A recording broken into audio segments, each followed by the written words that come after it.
आज की वीडियो में मैं आपको जितने भी आपके खत थे वो करवाने वाली हूँ दरख्वास्त के। अथवा में आपके यहाँ आते हैं पेपर में, आपको ये देखने को मिल जाएगा। अगर आपको दरख्वास्त के बाद जो चीज़ आपको करनी चाहिए वो आपके खत है। खत में कौन सा खत बता रही हूँ, आप वो खत तैयार कीजिए ताकि अगर कोई सी भी दरख्वास्त नहीं बैठेगी, वैसे तो दरख्वास्त ही आएगी जो मैंने बताया आपकी उन्हीं में से आएगी, लेकिन बाई चांस अगर नहीं आती है तो आपको एक खत भी तैयार करके रखना चाहिए, आपके लिए बेस्ट ऑप्शन होगा। तो वो खत है आपका, छोटे भाई के इम्तिहान में अव्वल आने पर मुबारकबाद का खत लिखिए। इसके आने के चांसेस बहुत ज़्यादा है, इसलिए इस खत को आप अच्छे से तैयार कीजिए। किस तरह लिखिए?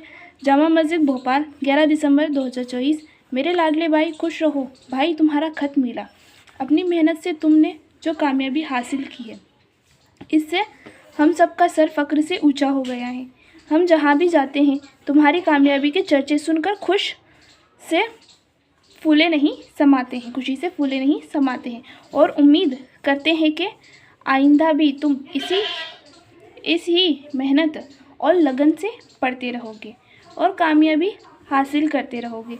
मैं तुम्हारी कामयाबी पर एक मोबाइल फ़ोन भेज रही हूँ। उम्मीद अम्मी जान और अब्बा जान की तरफ से दुआएं, तुम अल्फाम के हकदार।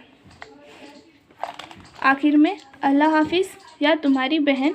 आपका जो भी नाम है या आप अपना नाम लिख लीजिएगा।